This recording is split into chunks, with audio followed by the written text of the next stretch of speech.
to the people who make this possible, NTV, them kabisa, na very special thank you to our guests for this evening. Kuinterview mse na madhe yake on set na Mama Kevo pia, she stepped out of a busy schedule to come be with us to complete the concept we wanted to achieve with this show. Asanteni sana. So till next week, goodbye and God bless. My name is Dr. Kingori. See you next week, same time, same place.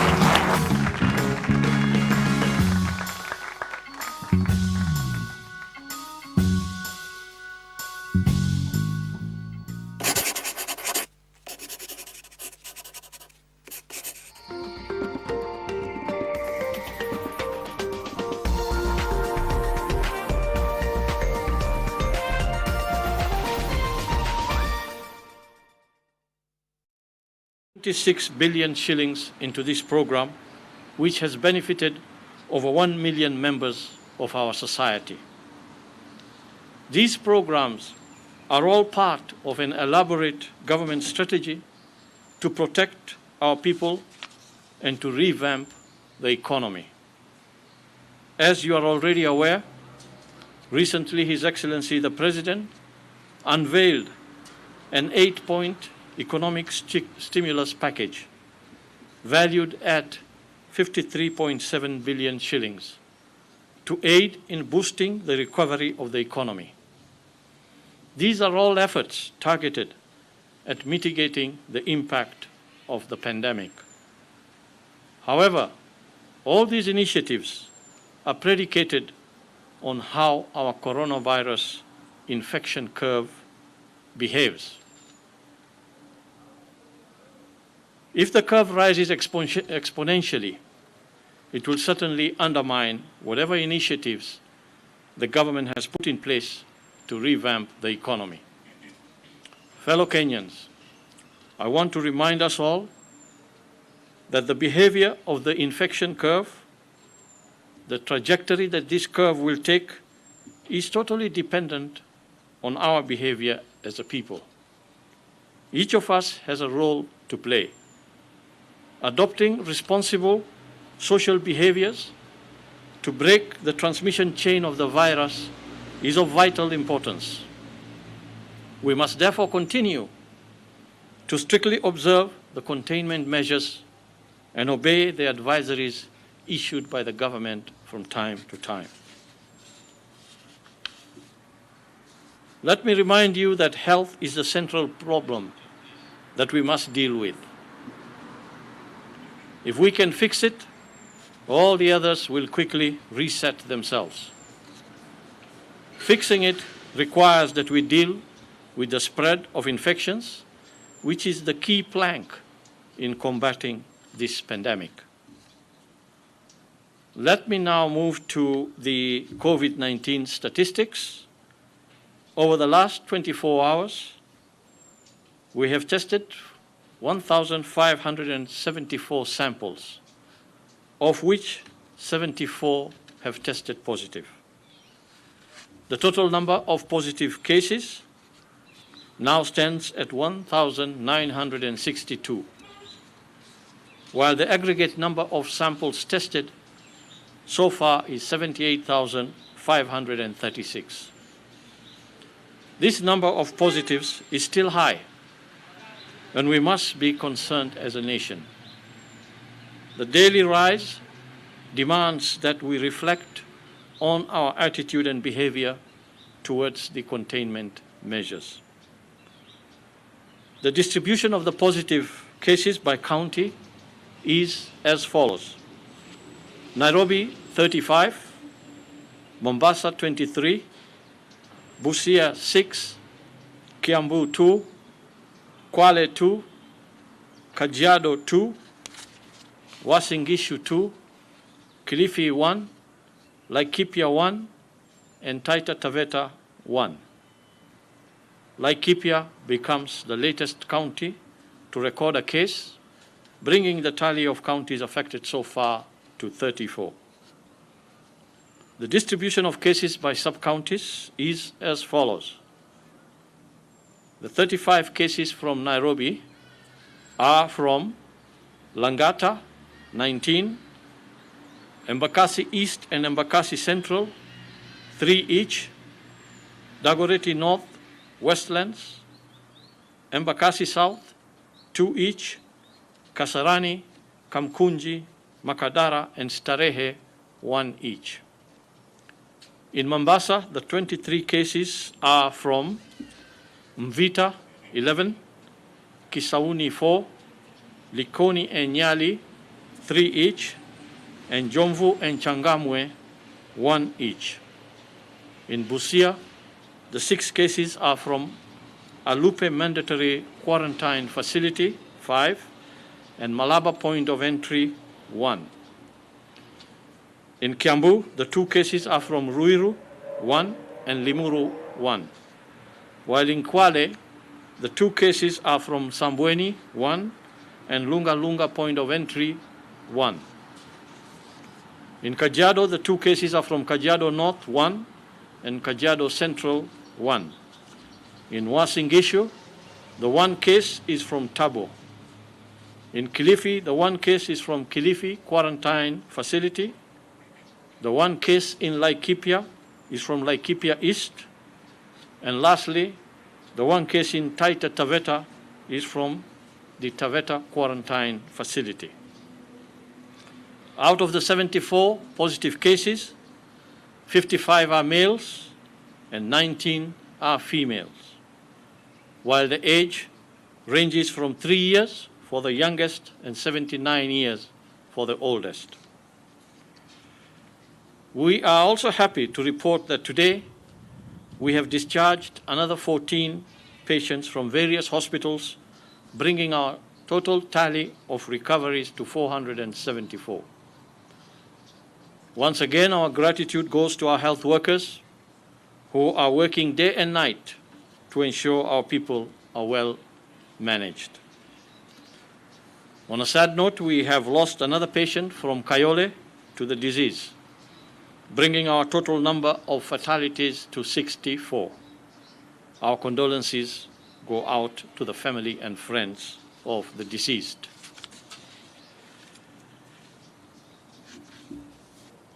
Let me also remind you that today is the World No Tobacco Day. This is a day that is celebrated worldwide on 31st March of each year. This year's theme is the protection of younger generations, focusing on protecting youth from industry manipulation and preventing them from tobacco and nicotine use. Nicotine is highly addictive, and tobacco use is a major risk factor for non-communicable diseases such as cardiovascular, respiratory diseases, some types of cancers, and many other debilitating health conditions. In addition, smokers are more vulnerable to severe forms of COVID-19 disease. Every year, more than 8 million people die from tobacco use. Preventing young people from becoming addicted to tobacco and related products is therefore key to a smoke-free future. Lastly, in these challenging times, we must all play our part to ensure that we achieve tobacco-free generation in order to avert deaths from non-communicable diseases.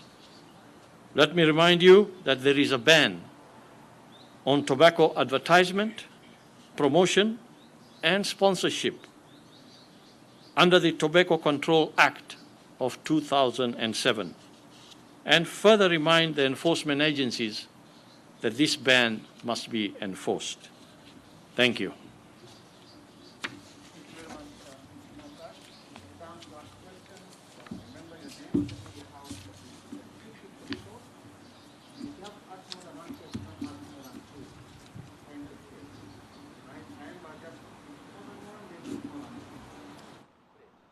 Maybe, Waziri, my question is, I'm Haimba from Ebro TV. Just about the statistics that you have actually released, I would like to know which areas, particularly in Makadara, and also today Kibra, I didn't actually hear any case, which area in Kibera is highly concentrated, or where these cases are actually being reported, and also in Langata area, the main areas where these cases are being reported? My name is Purity Museo from KBC. I have one question regarding COVID patients. How many minimum days that a COVID-19 patient can stay in the hospital before they are cleared of the virus or before they test negative? And of course, how many tests are we talking about after what period of time? Those who are symptomatic and those who are not symptomatic. One each. Okay. Yes, my name is Dennis Matara from K24 TV. Yes, you mentioned about 1 billion being dispersed to needy families. I don't know if you have exact figures. Maybe how many Kenyans who are needy probably have received the 1 billion, and maybe which regions that are already covered. Helen Aura from NTV. Yesterday, we recorded 31 cases from the prison. What is the ministry doing regarding this matter, considering congestion in the prison and this also being a ticking time bomb? My name is Chemutai going from Citizen TV, and about 2 weeks ago the CS had mentioned that owing to the rising number of cases in Kibra, which is now over 150, more stringent measures would be taken. How far is the process in trying to do this, and possibly just what other infection intervention measures are you putting in place to try and contain the possible spread of the virus in this particular area? Okay, thank you very much. Khayamba. The areas of concentration, you mentioned Makadara, Kibra, and Langata. That's for Kawangware, And Kawangware as well. As we have stated repeatedly here, there are particular areas that are of concern because of the nature of those areas, particularly the informal settlements and the congestion within those areas, and also how people live within the facilities that they rent there, where we know that there will be great challenges in trying to contain the spread of the virus, and particularly in maintaining social and physical distances in some of these places. So generally, these are areas of real concern for us as a ministry to be able to move in very quickly and to try to contain by isolating those that are infected from that environment and placing in quarantine others that may have been around that individual. So these areas that you have mentioned are all of concern to the ministry. We are watching these areas very carefully. Let me comment on the one on Makadara because it will also answer the question I think raised by one of you on the prisons. The figures that we gave you yesterday on Makadara, a large number of those figures were actually from the Nairobi remand prison. If you may recall, about last week or sometime, we noted that there were some positive cases, at least 2 cases that were reported from the Nairobi Industrial Area Remand Prison. Following that, as a ministry, we took the necessary action, working in conjunction with the prisons department, and advised that those 2 individuals who had tested positive needed to be isolated completely from the rest of the population, while we monitor the rest of the population in terms of whether there are any signs or symptoms that they would display. But we also went further and went in and tested a good number of these prisoners. And that is how we have now picked up that those numbers have increased to that level.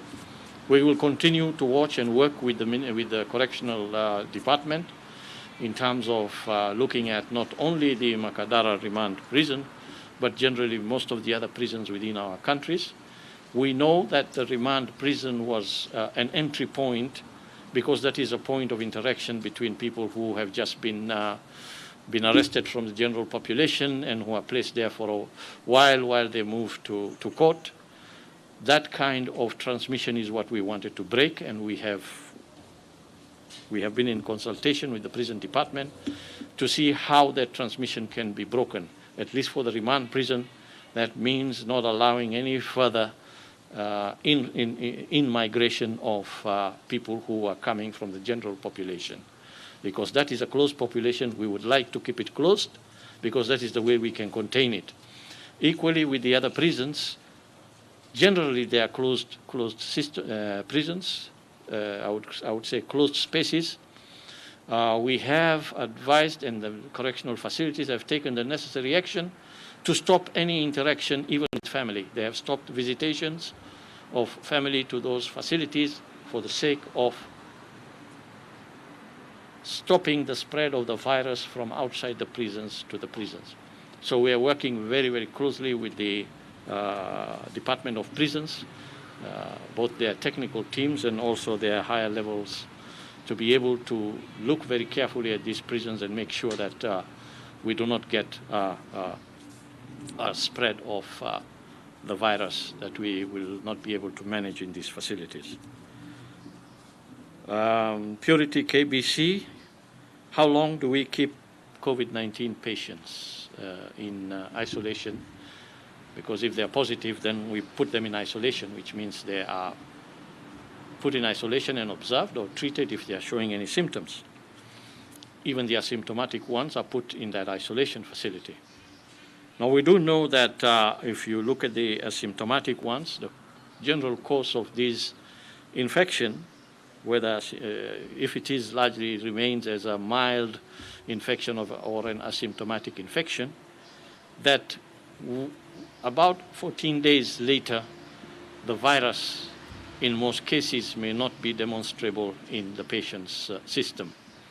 So that is the protocol that is used generally, is that you hold these patients and you test them. If they return a negative test 14 days after being either in quarantine or isolation, then you do a second test 24 hours after that. If both tests are negative and the individual is declared free of COVID-19 virus, that individual is released. But you have to understand that different individuals will behave differently in their response to the virus, especially if it is causing some form of infection or clinical manifestation. We know very well that there is a spectrum of clinical manifestations. By and large, most of the patients that we have, most of the positives that we have seen so far tend to be the asymptomatic patients. But there is a percentage, around 20% or so, that show clinical manifestations. Those are the ones that we need to watch out very carefully for, because they could move very quickly from a moderate to severe and even critical conditions. And we have seen one or two cases that have taken that pathway. So those ones, of course, it will take longer until they are well managed and treated in the facilities. Even then, as they recover, they will be monitored. Again, when they are virus-free, then we declare them as recoveries. The 1 billion shilling, Dennis, you wanted to know what numbers we can attach to these 1 billion shillings which we talked about to support those who are adversely affected. I don't have the figures on my fingertips, but we do know these figures because the Ministry of Labour, the Social Protection Program, has got all the data of the stratification of the population here, particularly those that are needy and those that need social protection. So we will try to get those figures and link them with these amounts, perhaps in our next presser to you. Chemtai, Kibra, and the increasing number of positives there. Yes, Kibra is showing an increasing number of positives.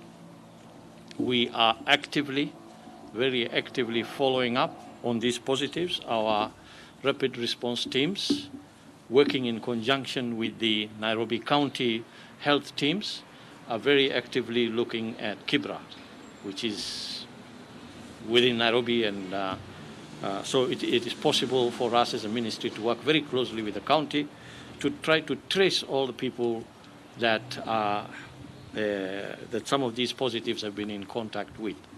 And I think we are making success in terms of trying to trace these contacts. However, it still remains an area of concern In terms of when it will trigger a certain measure to be placed on it, I think that is something that is always under consideration, and we'll wait to see what type of measure may be necessary there. Circumstances within informal settlements present challenges, as I think you recognize very well. So we'll have to look at this very carefully. It is on the table.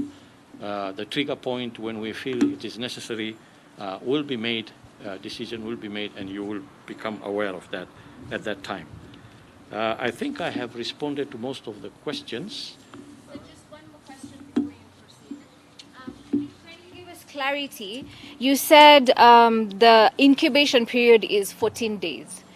And yesterday we saw a rather peculiar case where the patient was in hospital in ICU for 3 days and then was in hospital for a week. Has there ever been such an incident before, or this is a first of its kind, or what is the magic to this as well? Let me try to understand what you are saying. There was a patient who... Yes. You said the incubation period, as per Purity's question. You said the incubation period is normally 14 days. And some patients, there's 20% who show clinical manifestation, who also take longer. But yesterday we saw a rather peculiar case of a patient who was in ICU for 3 days. And they stayed in hospital for 1 week. And after that, they've been there roughly a week, yeah. So and after that, they got a clean bill of health. What is? Could you explain what is the magic to this, or has this ever happened before? You see, when an individual now has been brought into a hospital and immediately taken to ICU, it means that the infection has already been there and has advanced to a stage to place that individual at a point where he needs to be taken to an ICU. So the infection is working through its course. So by the time the person comes to the hospital, they are probably, have been incubating that virus for maybe 10, 15, 14 days, we don't know. And this is, I think that individual is very lucky, because to come out of ICU, be put back in the ward, and then to demonstrate that after about 5 or 7 days in the ward, the virus has been eliminated. I think that is a remarkable recovery. That individual is lucky that goes to. So every individual, it will depend on when you catch them with this infection and when they are hospitalized. Not everybody will come in at 0 day. Even the asymptomatics, for example, we may not know how long, when, at what the point that they are detected as positive. We really do not know from the point that they actually got an infection to the point they were detected, how many days they were. But generally, we know that within 14 days, if somebody is infected on day 0, and you are followed in terms of the virus, the presence of the virus, there being no other complication and no other clinical manifestations, generally in 2 weeks' time or so, the virus level will have completely fallen down and may not be detectable, in which case then that individual is considered to have been recovered. If you cannot demonstrate virus after 2 repeat tests 24 hours apart, the individual is clean. Can you direct your question to Dr. Ombacho, because he must also answer something when he's on the podium. Okay. Thank you. This is a message that has just come through. There is a person known as Charles Mwenda. His wife died of cancer after ailing for 2 years. So he stays in Malindi and obtained the necessary tests as well as permits to ferry the body to Tigania. But upon reaching, it was almost 5 kilometers to home, the rest of the entourage was forced back to Malindi, and he was forced to keep the casket under a lorry because it was raining. Then he was being threatened by police that he would be sent to quarantine. Can you comment about that issue? Before I hand over to Dr. Ombacho, let me just quickly try to understand that question.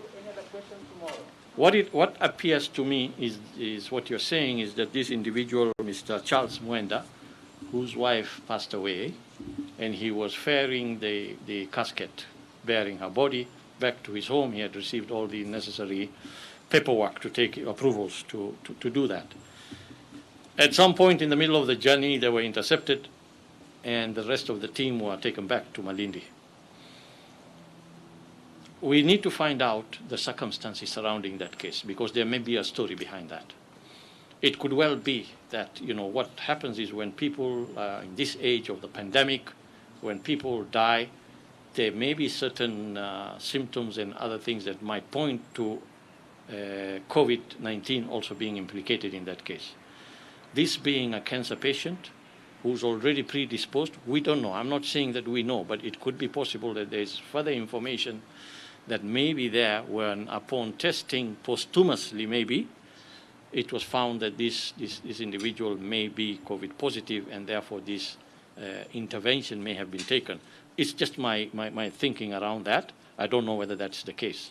But that could partly explain why such an action might be taken. How it was taken, that's another issue, whether allowing the husband to have the casket and put it under a lorry when it's raining. I think it is not a good thing. So we'll wait and find out what really the information surrounding this case is. Dr. Mbacho. Okay. Thank you, Cass.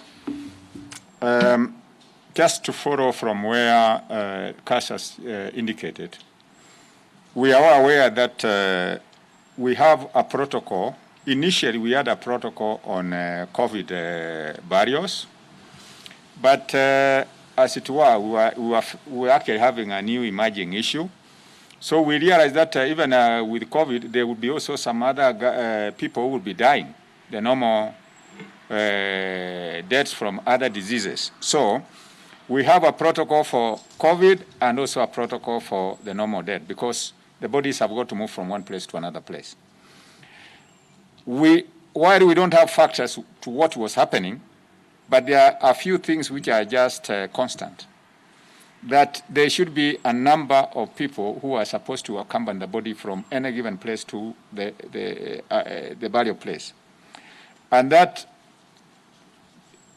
whatever means of transport, there should be social distance or spacing within the vehicles. And number two, you must also have an approval to allow you to travel. In this circumstance, I want to imagine maybe these people were just transporting the body, knowing that it was the death was from cancer. I think they didn't. This is what it's an hypothetical thinking because we don't have facts. But I'm sure nobody, because we have not encountered those who have got a paper, an approval, who have been returned. But if you move without an approval, surely we must take some action to ensure that there is no transmission. And I think that could have been the issue in this point. So we have a protocol which addresses the normal deaths and the COVID. And the timing, there is variance in terms of timing, but it's within the small, short range of not more than a week. But for COVID, it's 24 hours. Thank you. Thank you.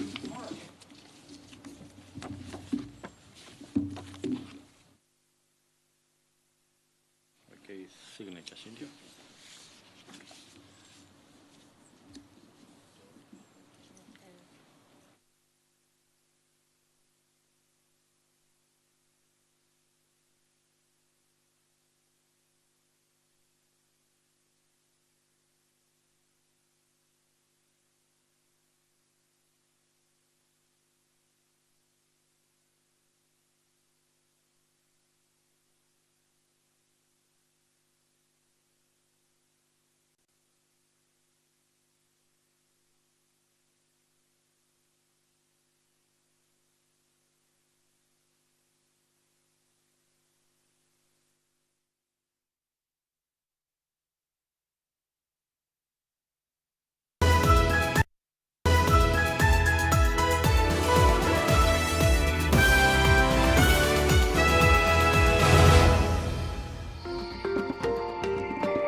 help women find independence by training them in fish farming. It's tough on my back, joints, and can cause headaches. Panadol Extra relieves multiple types of pain. If symptoms persist, seek medical advice. To achieve great things in life, you must do little things every day, like the 1, 2, 3 with Colgate. 1, wake up. 2, brush up. 3, smile through your day with a fresh breath and strong tea. Smile through your day with a fresh breath and strong tea. Do the 1, 2, 3 with Colgate and give yourself a future to smile about.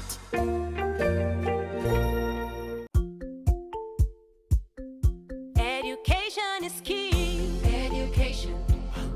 To develop a nation. Education. Giving every learner the material for learning. KICD. Every stage from ECD. KICD. Shule ya msingi na ya upili. KICD. Mahitaji maalum na waalimu. KICD. For your curriculum. KICD. The Kenya Institute of Curriculum Development, nurturing every learner's potential. Basic protective measures as guided by the World Health Organization. Clean hands frequently with soap and clean water. Cover nose and mouth when coughing and sneezing with a tissue or flexed elbow. Avoid close contact 1 meter or 3 feet with anyone with cold or flu-like symptoms. If you have fever, cough and difficulty breathing, seek medical care early. Avoid raw or uncooked animal products. Help the world put an end to the spread of respiratory diseases by sharing this message with a friend. Message brought to you by Sour Herbal Family Bath Soap. Change your baby's diaper often and as soon as possible after bowel movements. Gently clean the area with mild soap and water or baby wipes. Have a clean diaper. Use diaper ointment to prevent diaper burn, diaper wipes or a container of warm water and a clean washcloth or cotton balls. Kiss Kids diapers. Kiss Kids. No rashes. Kiss Kids. No rashes. Bye-bye rashes. Buy diapers. Choose Kiss Kids. Everyone has dreams. Mine is to climb Mount Everest. Society expects you to follow a very strict, certain way of life. And then at some point you just realize that it can be edited. There's no reason why Kenya should not put its flag on top of Mount Everest. We need to actually go and say, okay, we are done here, get us another mountain. 2022 is not really a Gitonga project. It's bringing everyone on board and telling them whatever that makes you dance, that is Everest 22 for you. COVID-19 is preventable. Protect yourself, your family, and the community. This message has been brought to you by the Government of Kenya and its partners.